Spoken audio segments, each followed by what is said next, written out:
What's poppin', y'all? Welcome back to another episode of NBA Weekly. I'm your host, Pee Wee the Plug, the #1 Knicks fan in the world. And in today's episode, we got a lot to unpack with Zion Williamson and the New Orleans Pelicans, all of this drama that's been going on the last couple of days.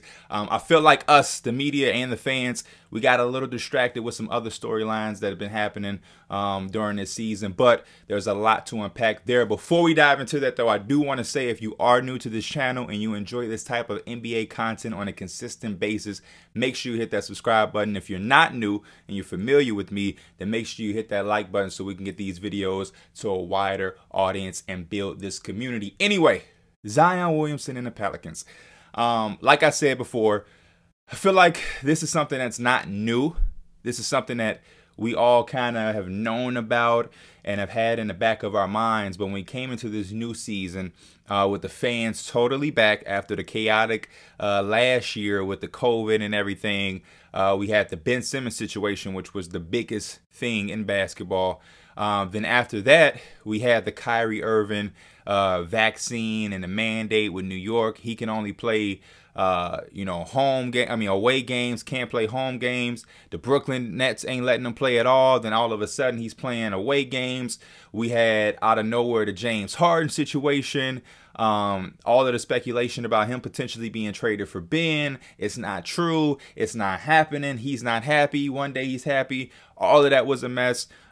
Even like little things, the Lakers not being as good as everybody thought and everybody diving in on Russell Westbrook, John Wall not playing with the Rockets, the Bulls coming out of the gate to be one of the best teams, the wide open MVP race. There's been a lot of storylines going on this season to kind of guide us away from the Zion and New Orleans Pelicans situation that has been brewing for a while now.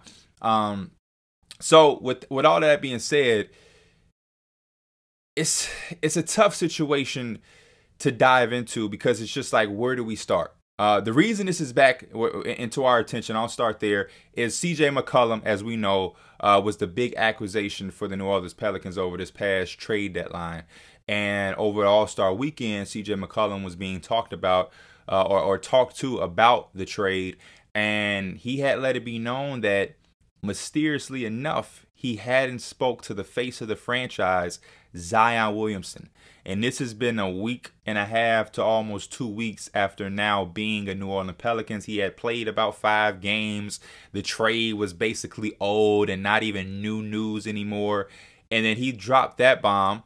And this is a guy that's professional. CJ was professional about it. The head of the Players Association, a prestigious badge of honor to carry around, the likes of Chris Paul, him. And it shocked people. It shocked people that a guy as good as and as talented and as prestigious and respectable as CJ McCollum being brought into a team like New Orleans, who's making a play-in, playoff push, hadn't spoken directly to Zion Williams, but rather to his people or people close to him, whatever that's supposed to mean.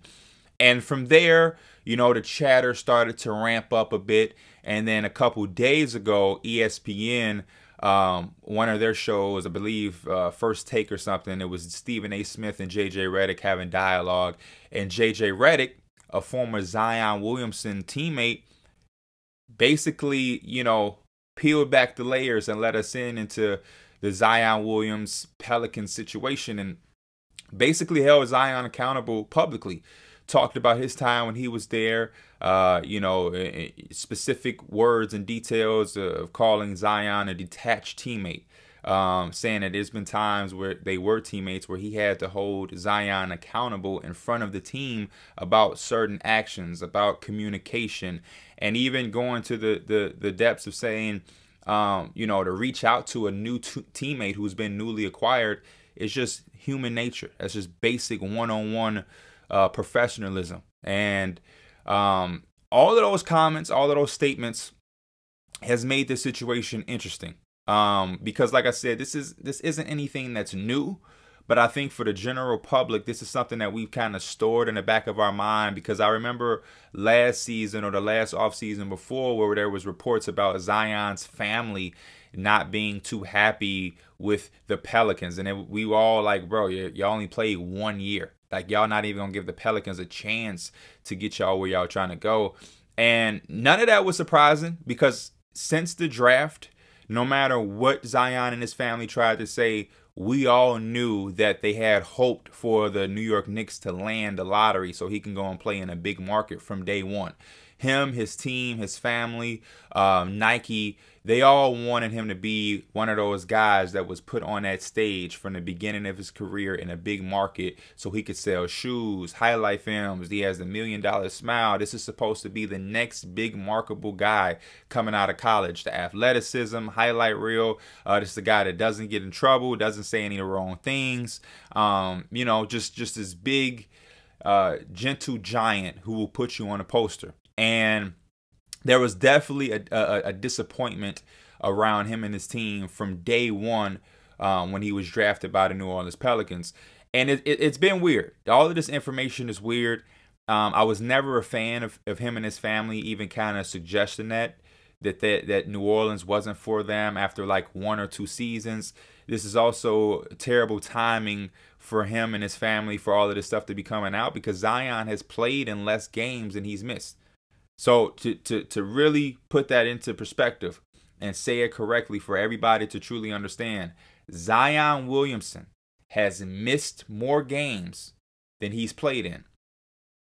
This is also a situation where there's not been any updates from him in a while about this injury.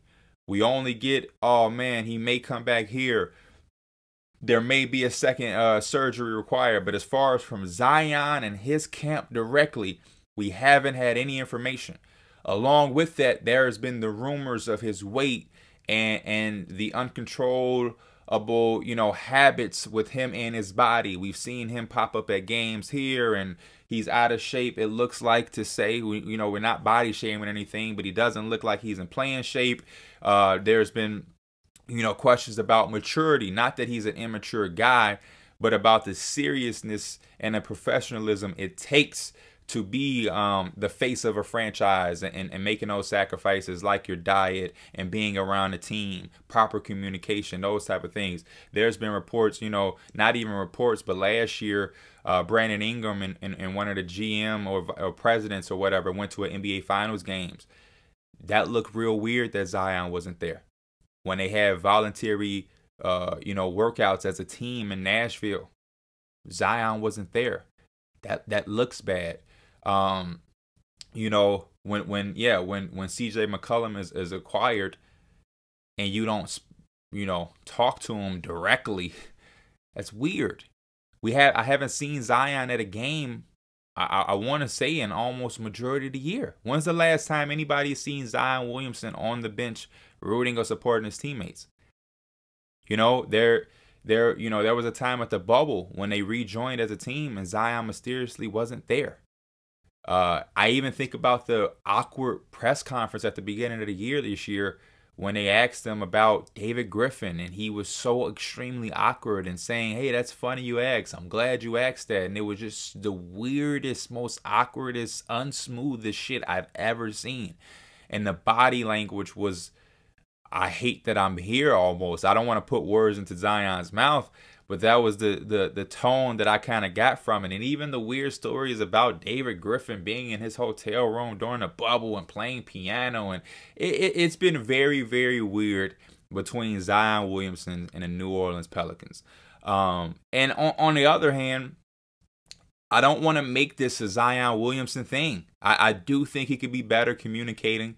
I do think his presence and being around the team and giving us some type of dialogue from his own mouth or his own, you know, account or on his own behalf would be nice every once in a while. I'm not saying he has to do a presser every 3 games, but to see Zion Williamson and for him to be present in some way of sorts, especially for a New Orleans Pelicans fan base that just lost Anthony Davis and he was supposed to come and be the replacement, there has to be something there.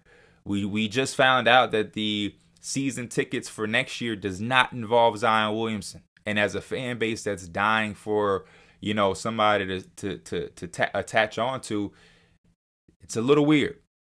But to his defense, or not even to his defense, just to make it fair, on the flip side, when I think about the New Orleans Pelicans, they haven't done the best job either. This is a team, in my opinion, who fumbled a very good situation. You lose Anthony Davis, but in return, you get Brandon Ingram, Lonzo Ball, Josh Hart, draft capital. At the same time, you were able to get the #1 pick, who turned out to be Zion Williamson. You also had another lottery pick that you used on Jackson Hayes. You accumulated all of this talent in a quick turnaround, and you went and you hired Stan Van Gundy, whose last time we saw coaching had Josh Smith, Greg Monroe, and Andre Drummond in a front court together, giving out big contracts to John Lure, Langston Galloway, shit like that. They dropped the ball incredibly bad on that. We even had heard him be interviewed prior to being the coach about how he was going to use Lonzo Ball. Terrible.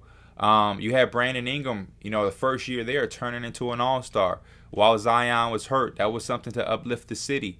Then secondly, you go out and Alvin Gentry's the coach, and then you fire him, and now it's Willie Green. So in the first 3 years or so, the Pelicans have 3 coaches. In 3 years, you have 3 coaches. And on top of all of that talent that I named, you also had Drew Holiday, who I don't even remember the trade y'all sent for him to go to the Bucks. I don't even remember the trade. And on top of all of that, they allowed Lonzo Ball to be misused, underappreciated, and you lose him for nothing in free agency.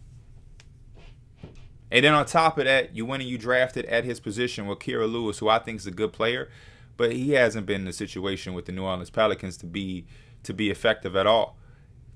We still have to hope that Kira Lewis is going to be an effective guard for them in the next 2 years.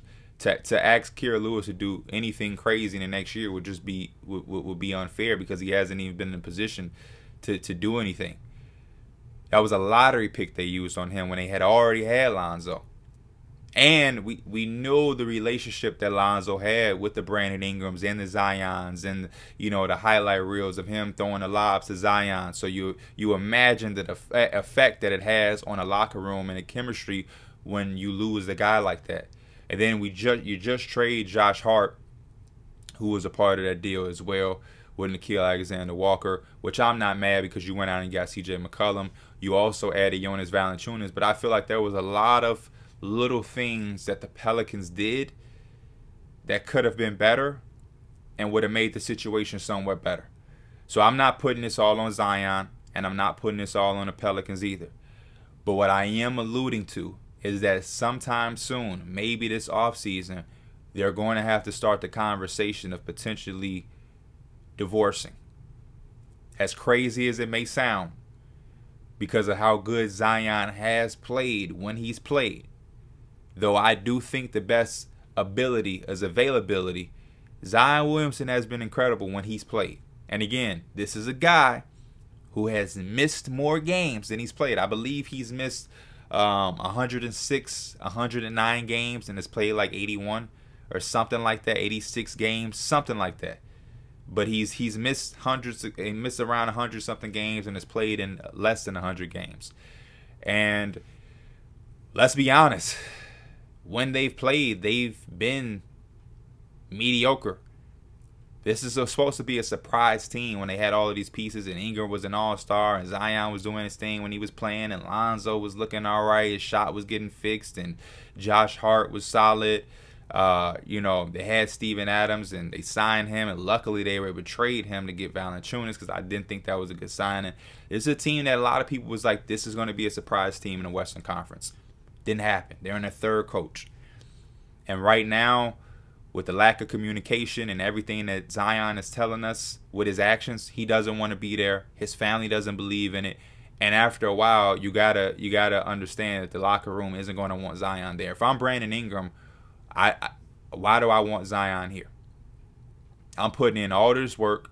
I'm carrying this franchise single-handedly, so to speak. Now CJ is there, but it's supposed to be Zion, Ingram, and now a mini big 3 with CJ coming in. But for the most part, it's been Brandon Ingram by itself.